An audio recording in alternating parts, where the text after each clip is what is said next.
It's an interesting world out there, and I find it fun that people ask me all sorts of mundane questions all the time, and yet something like this with COVID-19 is happening and no one has asked me anything about it.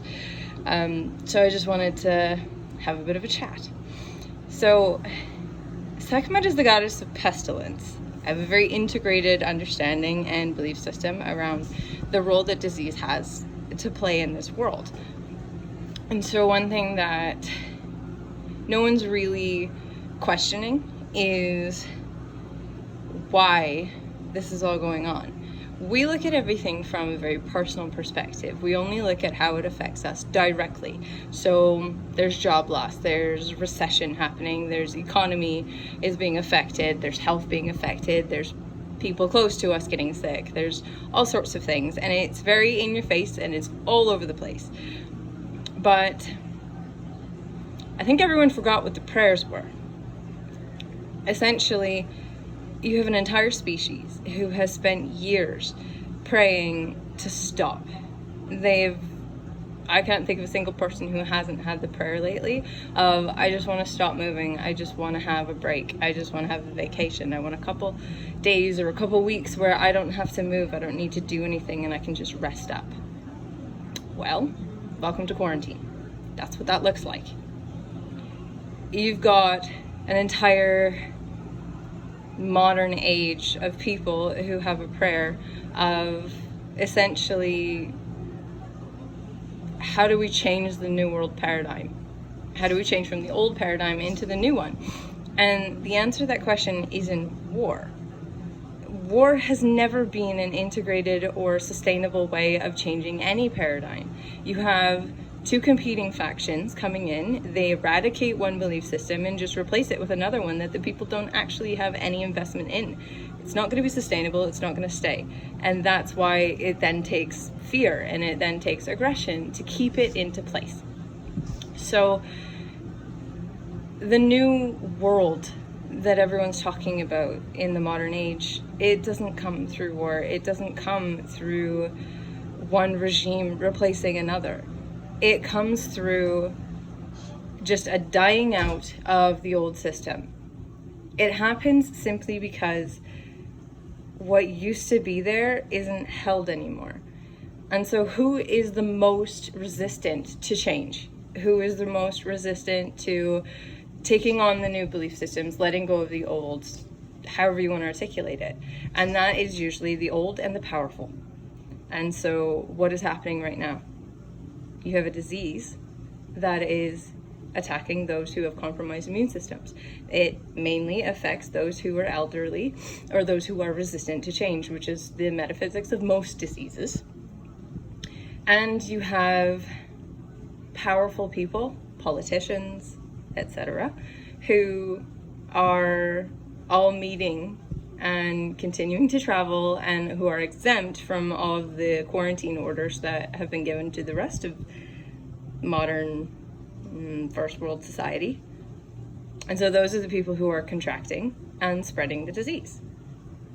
So you have a disease that forced everyone to stop moving, which was prayer number one, and who is most readily available to those who are the most resistant to the change that everyone else is praying for in the modern psychological age. That sounds like it has a place. It sounds like something that is answering the prayers that we forgot that we were articulating. You have an entire species with those same two prayers.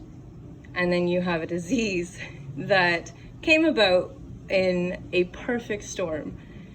I'm not someone who subscribes to any sort of conspiracy theories. I don't really care where it came from. I know there are some theories that it was actually planted, and that's not how I see it. You have an origin story coming from a market where you have several different species of contaminated food combining and creating this disease. That is nature creating a perfect storm to answer prayers. That's the way that I see it. I know I have an unusual perspective usually on just about everything, but what I wanted to share is an integrated understanding of the place of what is happening and how it actually plays into the things that everyone has been wanting for quite some time. So I hope that that somehow brings a bit of perspective. It may not change your circumstances, it may not change how you feel about things, but I do just want you to consider the ways that, not really a silver lining, but the ways that it fits into the story. I'm sorry for the ways that it is affecting everyone, and I'm sorry for the discomfort that people are feeling, but do remember to take advantage. If we can turn our attention away from the ways that we are disadvantaged or put in discomfort because of it, then we can actually take advantage of the opportunity that is being presented and made available to us. And I really hope that some people can start to turn their eye in a more positive direction, that we can get the thing that we really wanted out of these circumstances. I am someone who is advantageous. I like to take advantage of opportunities, and I am inviting you to do the exact same thing, essentially. Just take advantage of slowing down, take advantage of the calm, the quiet, and don't worry so much about the rest of it. You have people who wanted to stop moving, people who wanted to work less, and so quarantine is forcing us into that. And yet people would always use the excuse that, oh, well, I can't take a vacation and I can't take care of myself because I have to work, I have to pay my bills. Well, this circumstance that has happened has actually made the government change the way that it's working. It's reducing the costs, it's reducing the not principles, but the interest that's available or required. You have government assistance coming in to help people who aren't able to work and those who are making hourly wages. You have businesses who are trying to step in other ways, and people who are being really creative in the ways that they can support small businesses.